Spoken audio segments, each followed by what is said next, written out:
Hi, welcome to the APA Style Overview from Dalton State College School of Education.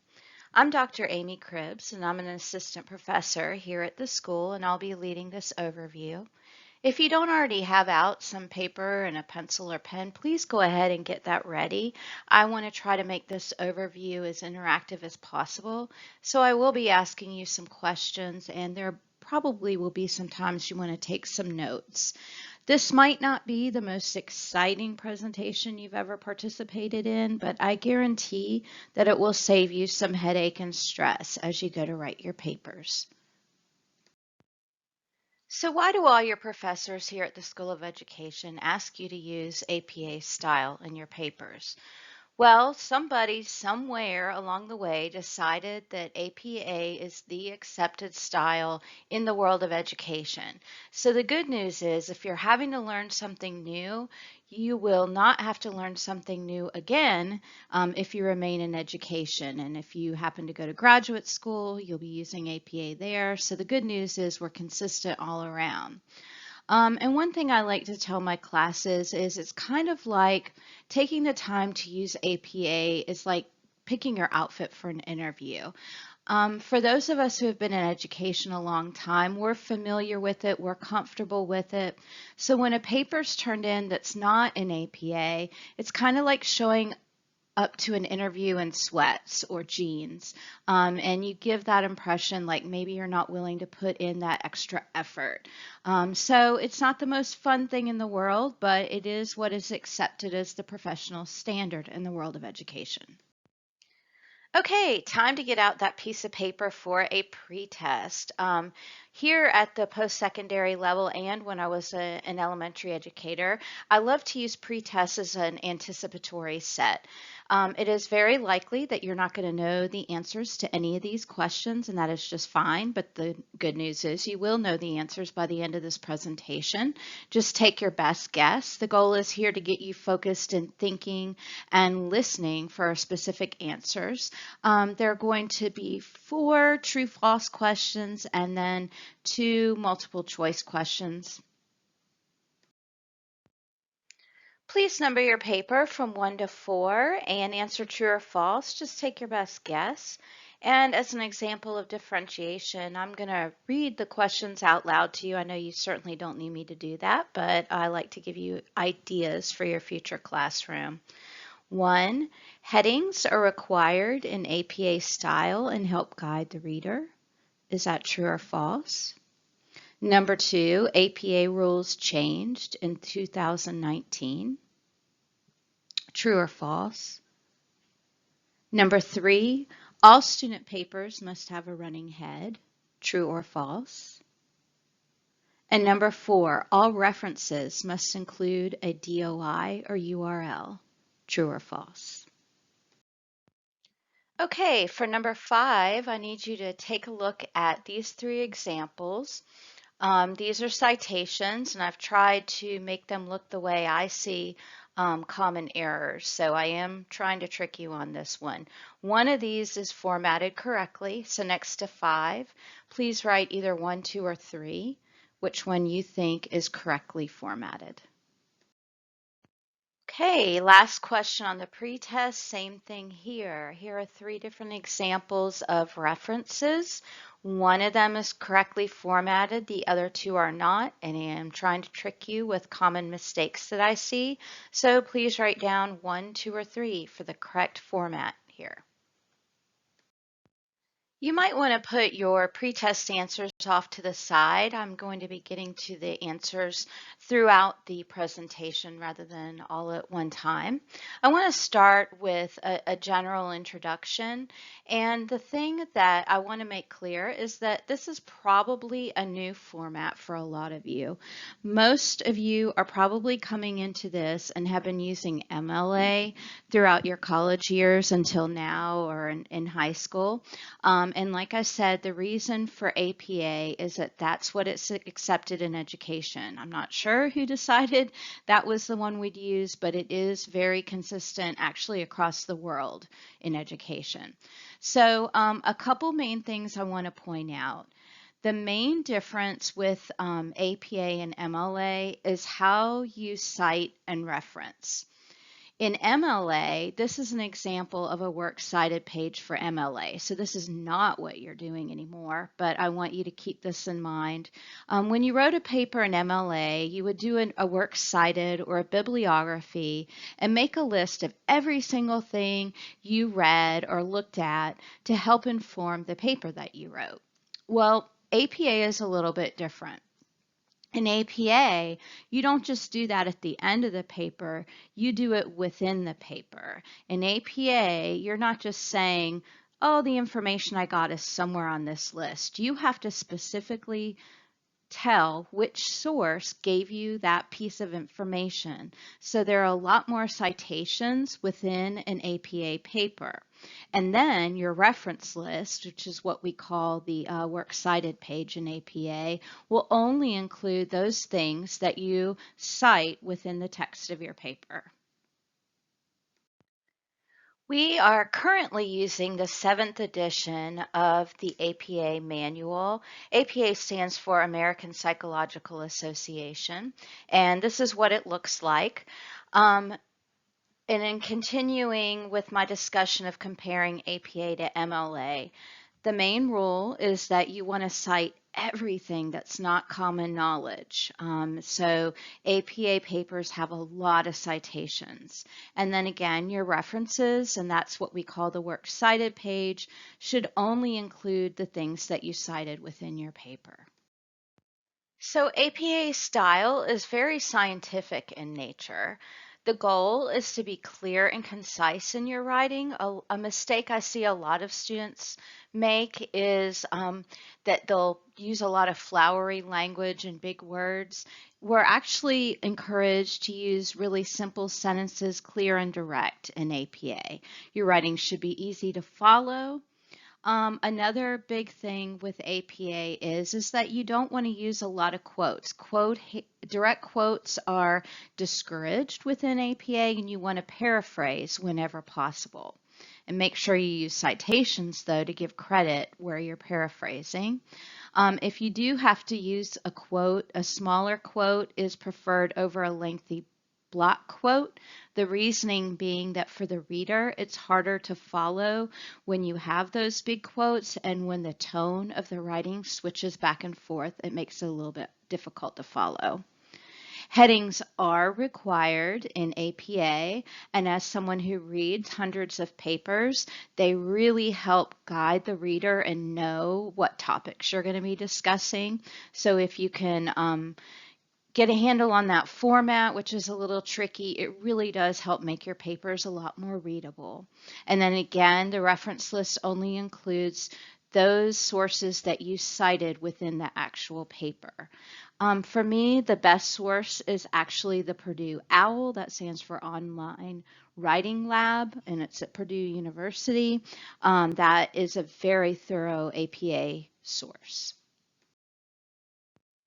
Okay, here are the answers to the first part of your pretest. Like I already said, yes, headings are required in APA style, and they help guide the reader.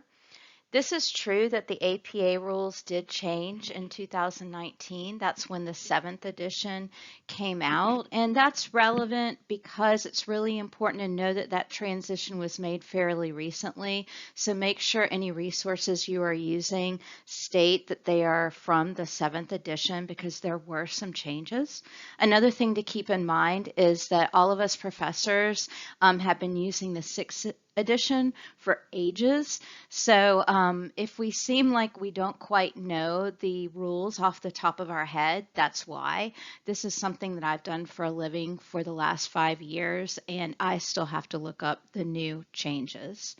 And one of the big changes is that in the old APA paper style, student papers had to have a running head. This is false.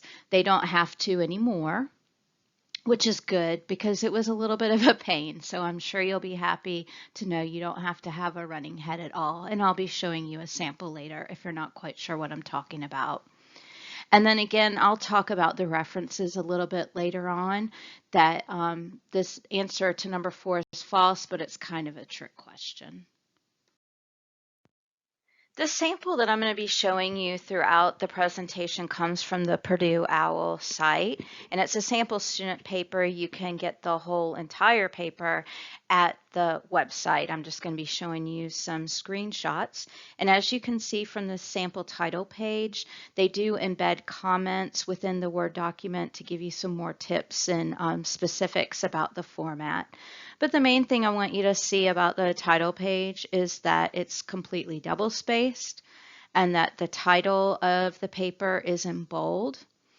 And in the past, the running head was something that went up top at the top of the page where the page number goes. You no longer need, and what it was a description, a brief description of the paper and the student's name. You no longer need that.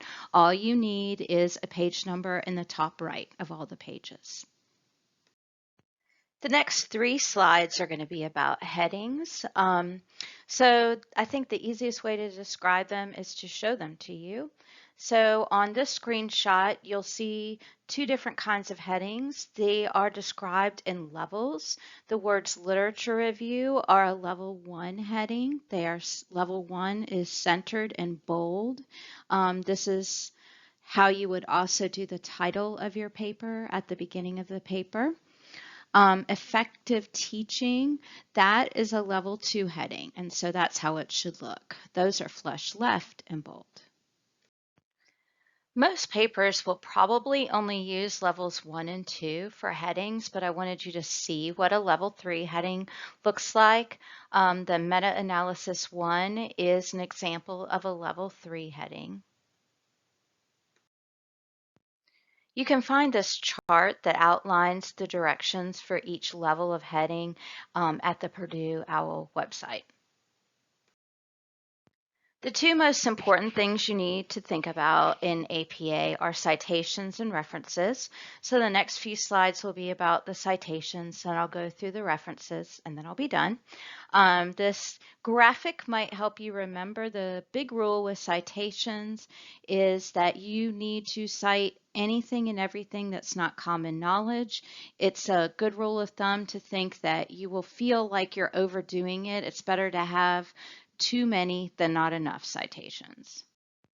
There are 3 types of in-text citations, and I will give examples of each and walk you through the process. The first one that you should focus on and encourage to use is paraphrasing. We also have a format for short direct quotes and a different format for long direct quotes. And the way APA defines short and long, a long quote is anything that's 40 words or more. Here's some general information about citations. As I said, you need to cite everything that's not common knowledge, and you will feel like you're overdoing it if you're doing it correctly. You always need to include a page number for direct quotes, but you do not need a page number for paraphrasing. Knowing that most of your work should be done through paraphrasing means that you most often don't need to have a page number. Remember that you should paraphrase whenever possible, and especially don't overuse lengthy quotes, because remember I said those block quotes are really difficult to follow when the tone of the writing keeps changing from you to another source. Another thing to think about is that you should not use secondary sources unless your professor has approved it. This would be when you quote somebody quoting somebody else. Typically, you're asked to go to find the original source. And then you're also going to need to use et al. When there are 3 or more authors. And the example that I have is one of a book with 3 authors, so you'll see what I mean. Et al. Is a Latin abbreviation, and I have no idea what it means. I'm going to give an example of the 3 different types of citations taken from this particular passage in the management textbook, Key Elements of Classroom Management. So if you could, I'd like for you to take a minute to read this silently. So I'm going to ask you to stop this and pause it on the screen so that you can read, and then stay on the slide. I'm going to do that and summarize it for you before I get to the types of citations. This passage is talking about positive reinforcement, and it's only a section of the part about social reinforcers. But it's starting out by saying that there are two things that make social reinforcers strong management tools, and they are that way not because they're the right thing to do, but because they're the tool that helps you get students to the goal of self-discipline. And then the second paragraph tells us that one of the attributes to our reinforcers is that we need to make sure when we're telling kids that they're doing a good job that we need to emphasize their effort, that we need to make sure that we say, great job, you worked so hard, that's why you got this accomplished. I'm really proud of how hard you worked, because they can control that effort. Conversely, if we were to say something like, you're so smart, good job, that doesn't give them any control. That lets them know they just got there because they're smart. They don't really have to do anything. So we want to always put the students in control of what we're trying to get them to achieve. So here's an example of paraphrasing. The author of this book is McLeod, or she's the first author. This book has 3 authors, so this is how you would start the citation. The McLeod et al., and then the year of the publication within parentheses. And in paraphrasing, I'm trying to take what they said but put it in my own words.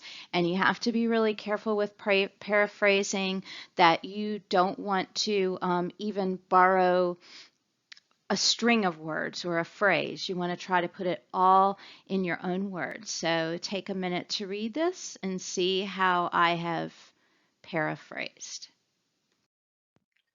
Sometimes you'll need to do a citation, but you don't want to start off the sentence with the name of the author or authors.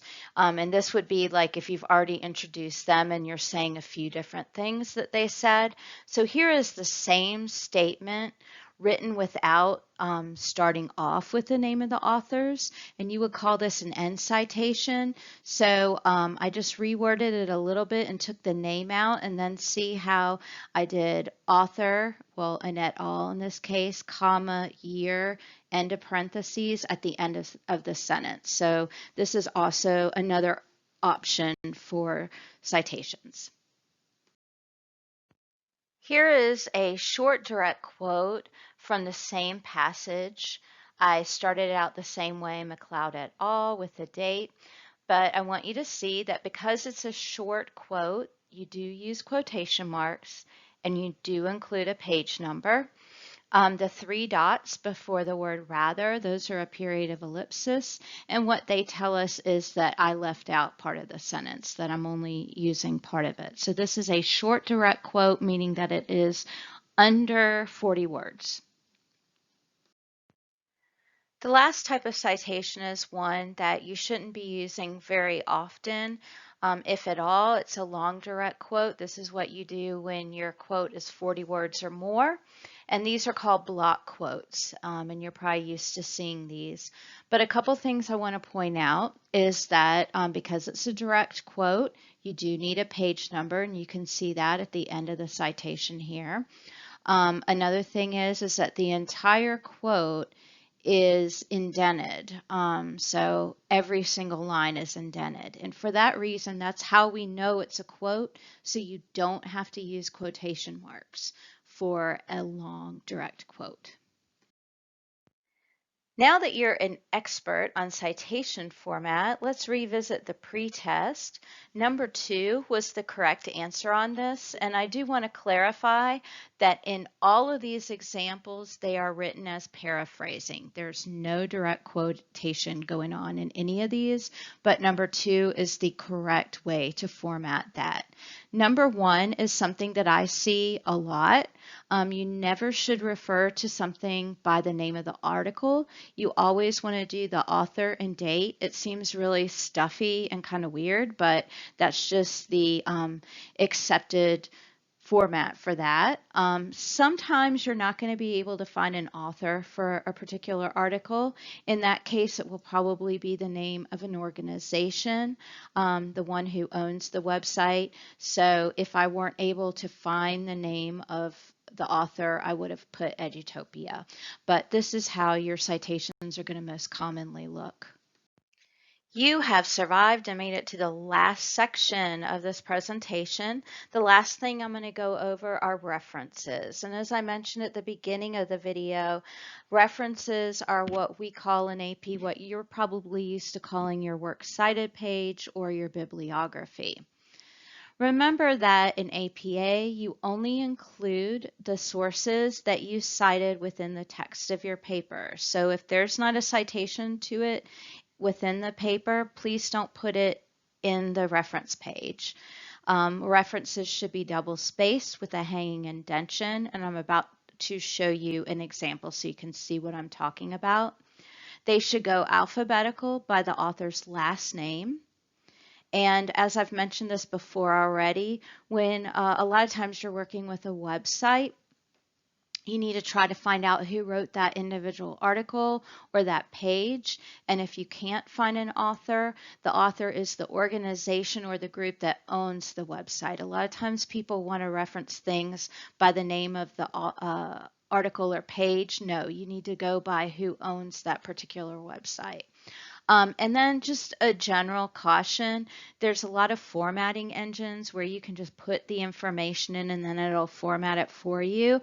I see a lot of errors with these. I've never used one personally myself because even people who've used the Purdue OWL have turned things in with mistakes. So you're better off if you can teach yourself how to look up the format. Here is a sample reference page from the Purdue OWL sample student paper. A couple things to take note of. References is at the top of the paper, bold and centered.